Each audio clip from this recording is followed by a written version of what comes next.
Okay, brushes and their treatment. Oh, by the way, I neglected to mention that if you use a mop for glazing and thinning out paint, when you wash it, when you let it dry, don't use one right after you have to use another one until they dry. Don't use them wet or you're going to get a mess on your canvas. Okay, so let them dry. Put them aside and let them dry for a little while. This is what I use. Number one, I use mineral spirits to clean my brushes with. I use turpentine for making my medium. You can buy these solutions at a art store or a hobby store like Michael's or Hobby Lobby. You can buy those there. But let me tell you, if you buy their odorless turpentine,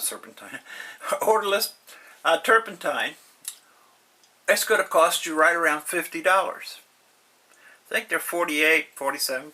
Add the tax to it, you paid $50. That's ridiculous. It's absurd. I use hardware store odorless turpentine. You don't need a whole lot. All you need is maybe a quart. It'll last you for a long time, believe me. Secondly, I use mineral spirits. It's a lot cheaper than the turpentine. I buy that by the gallon for $5, $6. So that's a pretty good deal. But I also recycle this stuff. Recycle it over and over, and you won't have to buy hardly any of that. Right. So the way to clean a brush is this. You start, if it has a blob of paint, get yourself a rag, wipe it off, or get an apron, put it on top of the apron, you put it on your lap and just do this to it. Clean off the excess paint. After you've done that, you dip it into this first solution, then this one, and you're ready to go. My solution, or my bottles here, are made this way. Pigments have sediment on them. That particular matter. Matter is, like particles.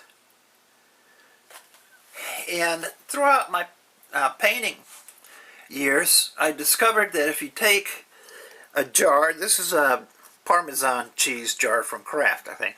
I put a bunch of marbles in here, little pieces of glass that, again, I got from the art store, not the art store, but like the hobby store, Hobby Lobby, Michael's. And they do an excellent job of collecting all of that stuff and keeping it there. They don't release it as fast. They just, all of it, they keep it. So I use my brush over here. I just put my brush in there and swish it around, and that's it. Now, I put a coil on there too. This is a crummy coil, okay? I try to do it with just my hands, no pliers. And as you can see, it's like crazy. Maybe I ought to mount it and sell it as an art object. Okay, people have bought stupider things than this. Anyway, you can make one. Again, I got it at Michael's, this little tube of, this little roll of this kind of aluminum wire. And I made me a little nice, little rounded circle that went on top of my marbles. And consequently, why did I do that? So look, see, when I've got paint, brush, I just scratch it across these aluminum coils, and they help get rid of all of that paint.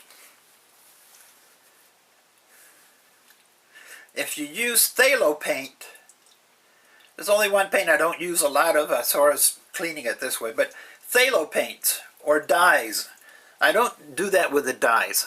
What I'll do with the dye is gently insert it here and then put it here and squeeze it.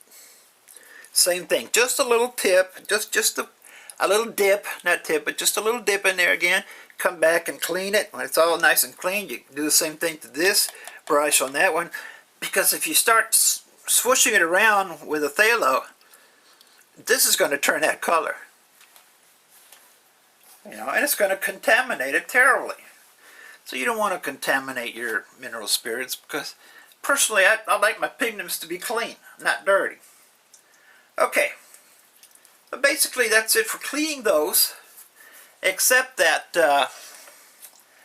once a month, or maybe once a week or two, whatever long you be paying a lot, I made another little gizmo here. This time I used clay. I think I paid for $1 for the clay. Look at that. See that? That's just clay that I made into a nice little round spiral. And I've got some more of the little pebbles underneath there. I use this Mona Lisa pink soap. It's made for cleaning brushes. I've also used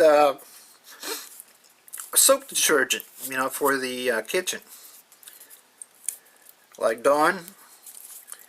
Okay, but this works good. It's formulated for that. Mighty fine. You pick that up again at an art store. A little bit goes a long way. And then just put water in here, of course, and clean your brushes in it. That's it. Wait till the next day and they're like new. Okay, this little jar over here contains what I call a medium, what is called a medium. A medium facilitates the addition of paint to the canvas. Paint can be very, very thick, and if it's very thick, you're going to want to probably use a little bit of medium. When I say use, I mean use lightly, just a little tip, just a drop, almost none. If you want to glaze, well, you might do that again, but I use a glazing medium that I have bought at the store. And glazing mediums, yeah, again, buy one from Winsor Newton.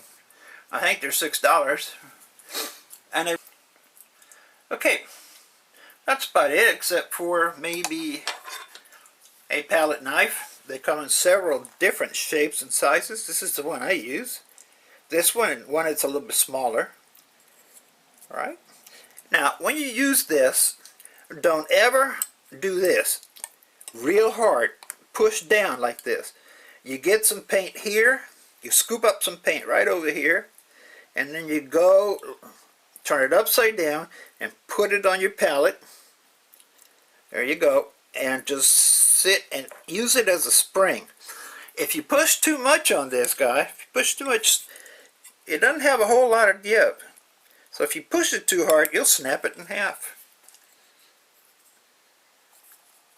Okay, so don't. So be careful with it. Anyway, I use that one and an identical one to that, except that it's smaller.